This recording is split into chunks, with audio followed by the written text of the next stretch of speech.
Saya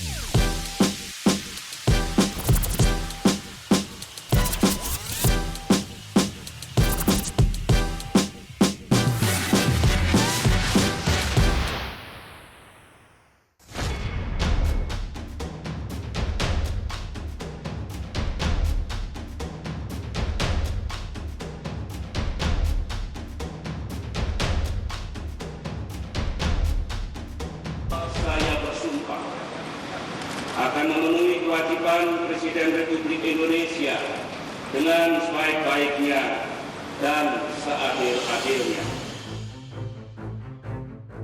20 Oktober 2004 merupakan hari penting dalam sejarah demokrasi bangsa ini. Pada hari itu Indonesia memiliki presiden yang dipilih langsung oleh rakyatnya. Sistem demokrasi baru telah tercipta. Pasangan Susilo Bambang Yudhoyono dan Yusuf Kala saat itu mampu mencuri simpati sebagian besar rakyat Indonesia. Dan SBY, sapaan populer Susilo Bambang Yudhoyono, menjadi sosok yang paling menarik perhatian.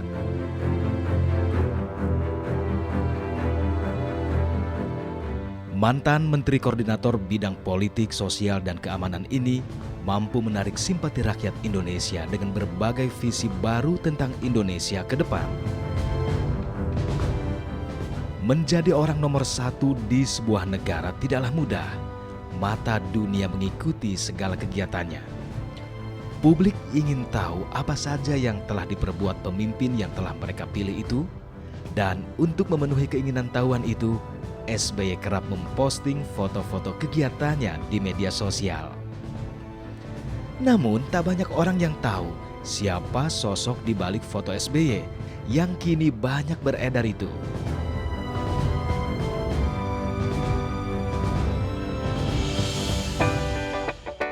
Adalah Anung Anindito dan Abror Rizky, fotografer yang selama 2 periode menjadi saksi hidup perjalanan politik SBY.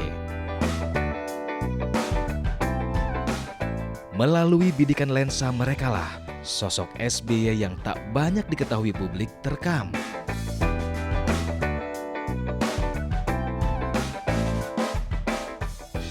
Di Polhukam kita sering ngadu voli tuh, wartawan ngadu voli sama Menteri Menko Polhukam, Pak SBY. Dulu kita manggil belum Pak SBY, masih Pak Bambang dulu. Dari situ aja terus lama-lama 2004 SBY mundur terus maju jadi presiden, itu teman-teman ya kita bantulah, Pak SBY kita bantu untuk liputan segala macam. Terus berkembang sampai Pak SBY itu menang. Saya ngucapin aja, Pak selamat ya Pak sudah jadi presiden, selamat menjadi Bapak Presiden. Terus Ibu saya ucapin juga, tapi di situ Bapak bilang kamu bantu-bantu saya di istana. Itu aja Pak, bantu-bantu di istana. Saya pikir apa, ternyata saya suruh kerja sama Pak SBY. Ya saya terima dan dengan senang hati pada waktu itu. Sebetulnya sebelum pemilu tahun 2004, nah, Anung sering merapat ke sana, sering bertemu, terutama kepada Pak SBY. Karena Pak SBY itu kan waktu itu juga masih ada dalam jabatan politik. Mas Anung sering ketemu. Kalau dengan saya sendiri sebetulnya sejak tahun 2004 pas waktu kampanye itu. Jadi sering sekali meliput, entah itu di Cikeas atau barangkali juga kegiatan-kegiatan kampanye lainnya. Kemudian karena kita juga merasa puas dengan hasil dari foto Mas Anung selama ini, maka kemudian juga diajaklah Mas Anung itu sampai ke istana.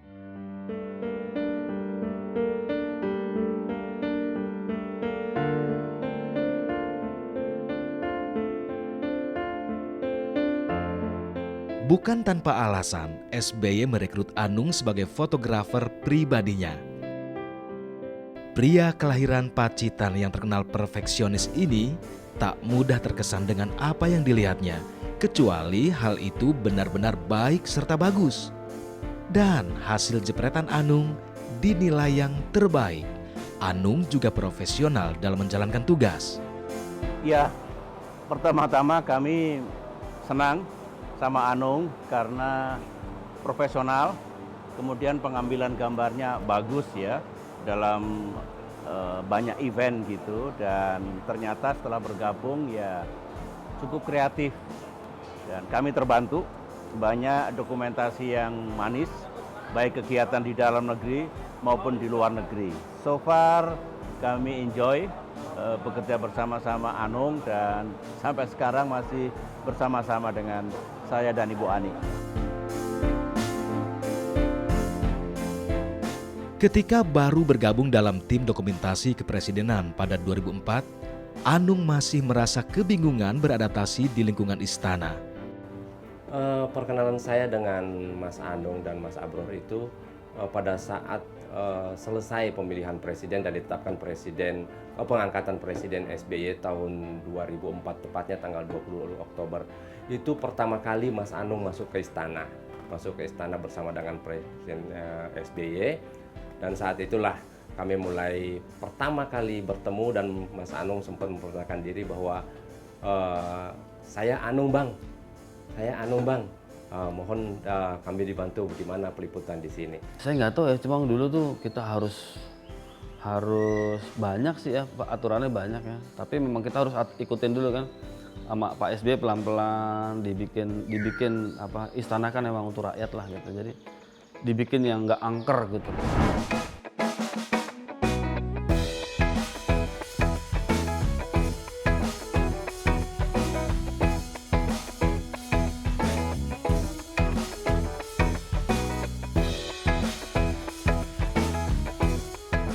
Sebenarnya Anung tidak pernah bermimpi untuk menjadi seorang fotografer. Cita-cita masa kecilnya adalah menjadi seorang musisi.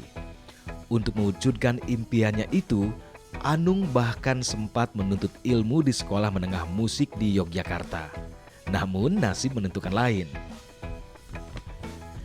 Bermodal kamera milik sang ayah, pria kelahiran Jakarta ini memulai karirnya sebagai seorang pewarta foto. Ya, ayah Anung, Suparto, adalah seorang fotografer. Almarhum Suparto bahkan adalah juru foto pribadi Bung Karno. Mungkin bakat yang diturunkan sang ayahlah yang membuat Anung sangat ahli di bidangnya. Anung tak menyangka pengalaman ayahnya menjadi fotografer orang nomor 1 di Indonesia juga bisa ia rasakan.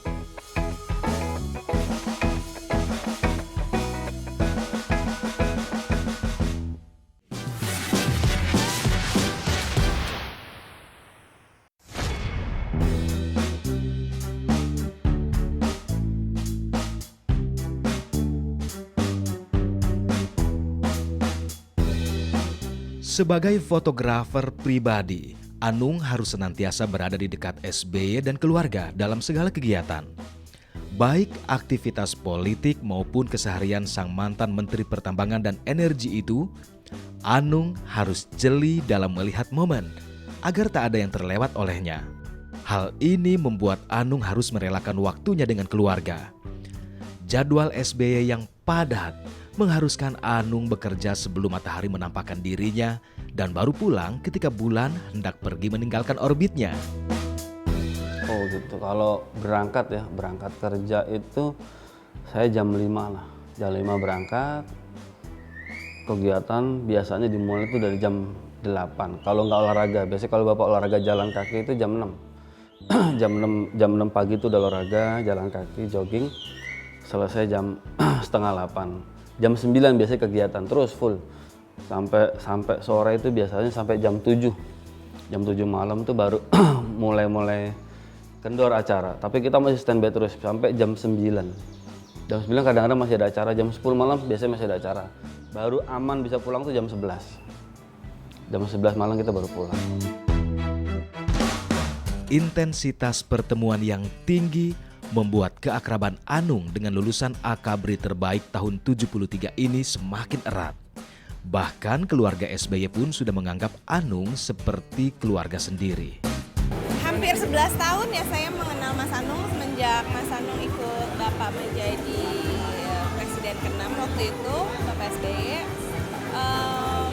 Akrab sih, maksudnya Mas Anung sudah seperti keluarga kami sendiri karena dimanapun kami berada, pasti ada selalu si sosok Mas Anung di sekitar kami itu. Gitu. Ya, Mas Anung sosok yang tentunya sangat profesional menjalankan tugas-tugasnya. Yang saya ketahui Mas Anung adalah seorang yang sangat pekerja keras, yang tidak pernah kenal lelah, dan saya tahu beliau selain pasti memiliki pribadi yang baik, tapi juga memiliki spirit untuk bagaimana terus berupaya yang sebaik-baiknya dalam menjalankan tugas-tugasnya.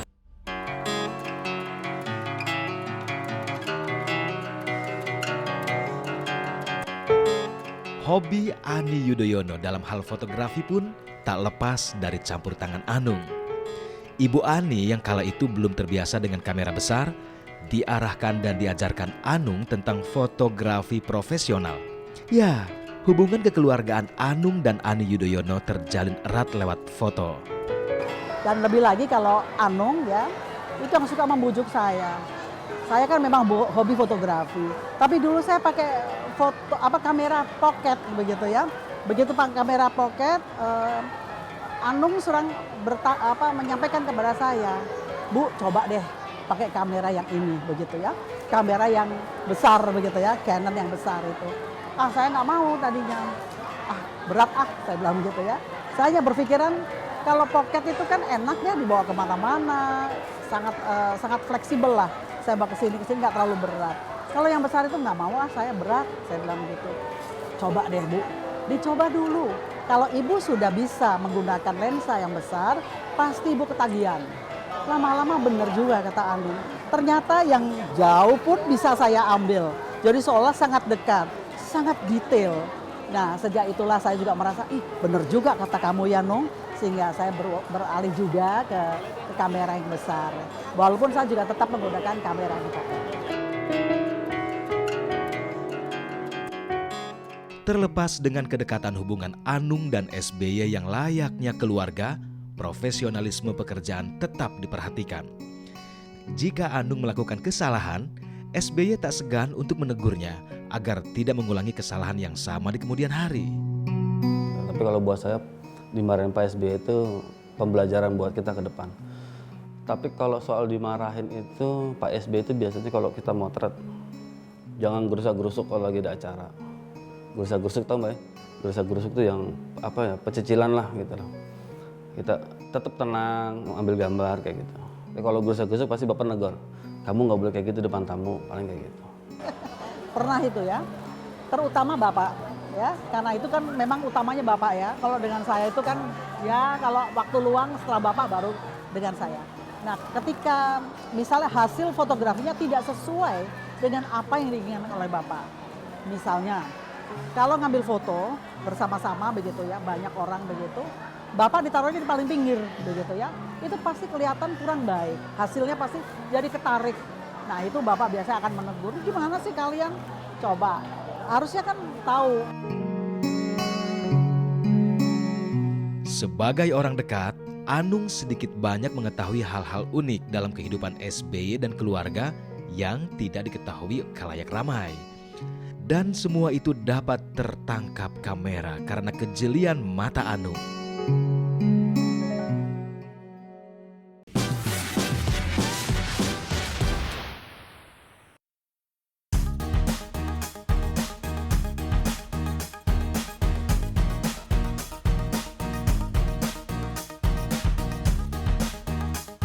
Selain Anung, SBY juga mempercayakan dokumentasi pribadinya kepada Abror Rizky. Pria kelahiran Jakarta 49 tahun silam ini juga memiliki tugas sebagai fotografer kepresidenan sejak 2004. Berbeda dengan Anung, SBY merasa tertarik dengan Abror setelah melihat hasil karya foto ayah dari 3 orang anak ini di sebuah pameran. Awal muasalnya saya melalui ada rekan saya namanya Sis NS. Waktu itu saya bilang, Bang, saya punya konsep nih. Konsep apaan? Pameran calon presiden. Wah, bagus nih. Kalau gitu oke deh, gue sampein ke Pak SBY, dia bilang gitu. Terus waktu itu Pak Sis menyampaikan ke Pak SBY dan Pak SBY berkenan dan saya ikut kampanye. Nah itu proses terus sampai tahun 2004 itu September beliau ulang tahun dan saya mempunyai satu konsep pameran dan saya bikin buku juga yang dibagikan untuk para pengunjung dan terbatas gitu. Itu aja sebetulnya niat saya tercatat. Saya pernah bikin pameran calon presiden. Itu awalnya. Kenapa saya ada di itu. Kalau sekarang saya ada di, waktu itu saya ada di istana, itu bagian dari plusnya aja. Istilahnya bonusnya.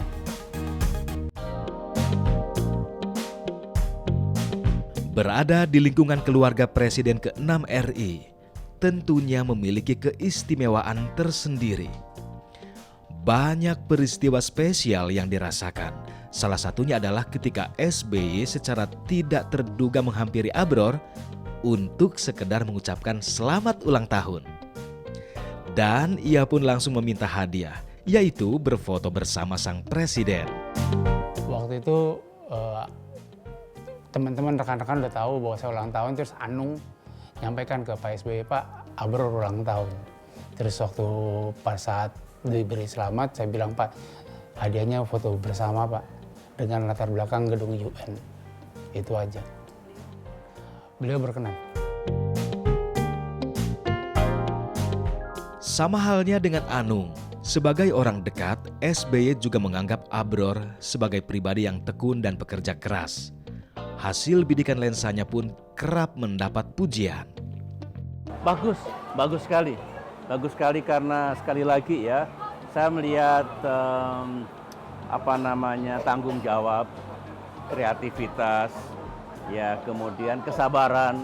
Penting sekali bagi fotografer untuk sabar melihat situasi dan hasilnya memang bagus. Nah, kalau menurut saya mereka itu siap ditugaskan kemana saja. Contohnya begini, misalnya Bapak waktu itu akan pergi berkunjung ke suatu daerah. Mereka juga seperti kita akhirnya. Siap ya, besok berangkat jam sekian, mengikuti kunjungan kerja Bapak Presiden. Mereka siap. Dan mereka juga melakukan gantian, atau misalnya sekali-sekali Mas Anung, sekali-kali Mas Abror, atau kadang-kadang dua-duanya. Dua-duanya bersama-sama, kemudian setelah selesai, hasil fotografinya itu diperlihatkan kepada Bapak. Kemudian untuk dipilih mana yang baik. Kan mereka luar biasa, karena mereka disiplin dan juga ya melakukan, ya udah kayak kita-kita aja. Dalam arti, siap jam 3, berangkat kita, siap dia. Jadi ya saya menghargai lah. Sehingga sampai sekarang pun hubungan kita masih baik. Walaupun sudah tidak di istana lagi, tidak menjadi presiden lagi, mereka berdua tetap bersama-sama kita.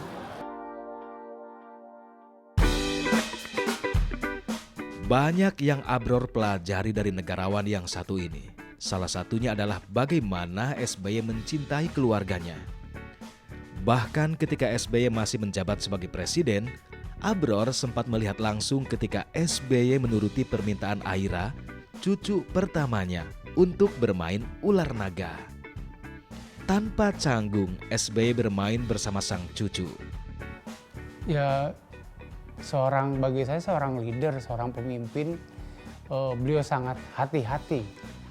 Jadi kalau ada orang bilang beliau lamban, saya tidak melihat beliau lamban. Beliau keras, dalam beberapa hal beliau keras. Tapi beliau sangat hati-hati dalam hal mengambil sebuah keputusan. Itu yang saya bangga dari beliau dan juga dengan keluarganya. Beliau sangat, walaupun waktu sosok presiden itu, beliau menyempatkan juga waktunya dengan keluarga. Dan yang luar biasa dari beliau yang saya nggak bisa ngikutin, baca bukunya. Kemana aja pergi, di luar lagi tugas, ataupun di daerah, ada toko buku, beliau mampir biasanya. Itu yang maksudnya, yang sudah presiden aja masih belajar sampai akhir jabatan beliau, bahkan sampai beliau sudah pensiun.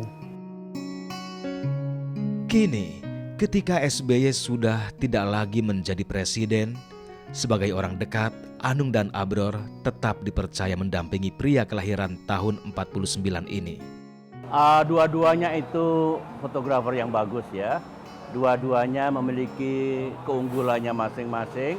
Waktu bekerja bersama-sama jadi bagus, paduannya menjadi bagus dan saya berharap teruslah menjadi fotografer yang bagus, teruslah profesional dalam profesinya dan kemudian meskipun saya sudah tidak menjadi presiden lagi, banyak kegiatan saya baik di dalam negeri maupun di luar negeri. Saya berharap mereka tetap bisa mendampingi saya dan mengabadikan ya peristiwa-peristiwa penting yang penting bagi kami sekeluarga, mungkin juga penting bagi saudara-saudara kami di Indonesia. Anung dan Abror dapat menjadi contoh bagaimana sebuah hubungan profesionalisme dan kekeluargaan dapat berjalan beriringan. Karena orang besar hanya dapat sukses jika dikelilingi orang-orang dekat yang benar, dan merekalah yang akan mengiringi keberhasilan sang tokoh selain dukungan dan doa dari keluarga.